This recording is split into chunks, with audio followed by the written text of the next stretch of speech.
আসসালামু আলাইকুম, সবাই কেমন আছেন? তো আমি যে ওয়ার্ডারি ড্রেসগুলো বানাইছি আজকে আমি সেই ড্রেসগুলো দেখাবো আপনাদেরকে।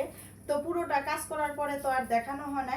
তো এই হচ্ছে মেন ড্রেসটা, মানে উপরের জামাটা। তো আমি ওয়ার্ডারি ড্রেসগুলো বানাইছি সারারা।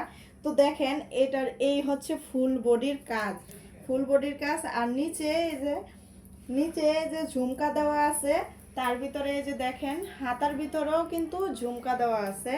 আবার এমনকি জামাটার পিছনেও ফিতার ভিতরে ঝুমকা দিয়ে দিছি।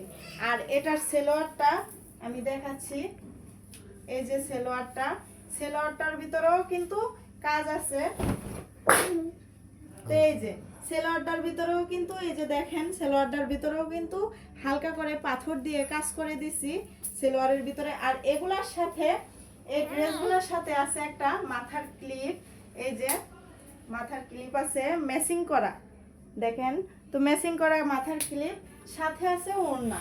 তো ওড়নাটা ড্রেসের সাথে আমি দেই নেই, ওড়নাটা যার যার ওড়না তেতে কিনে নিছে, কাপড় দিয়ে কিনে নিয়ে আমার কাছে দিছে। তো ওড়নাটা জাস্ট শুধু আমি কাজ করে দিছি, এতটুকুই। এই যে ওড়না, আর এই হচ্ছে মাথার ক্লিপ, এই হচ্ছে মাথার ক্লিপ, আর এই হচ্ছে মূলত জামাটা। তো যেহেতু এটা সারারা, সাধারণত সারারার জামাগুলা শর্ট থাকে, তো তারা শর্ট নেবে না, লং জামা নেবে, সেজন্য লং জামাই অর্ডার করছে। তো আমার এই সারারা ড্রেসটা হাতে কাজ করার পরে আপনাদের কাছে কেমন লাগছে সবাই অবশ্যই কিন্তু কমেন্টে জানাবেন। আল্লাহ হাফেজ।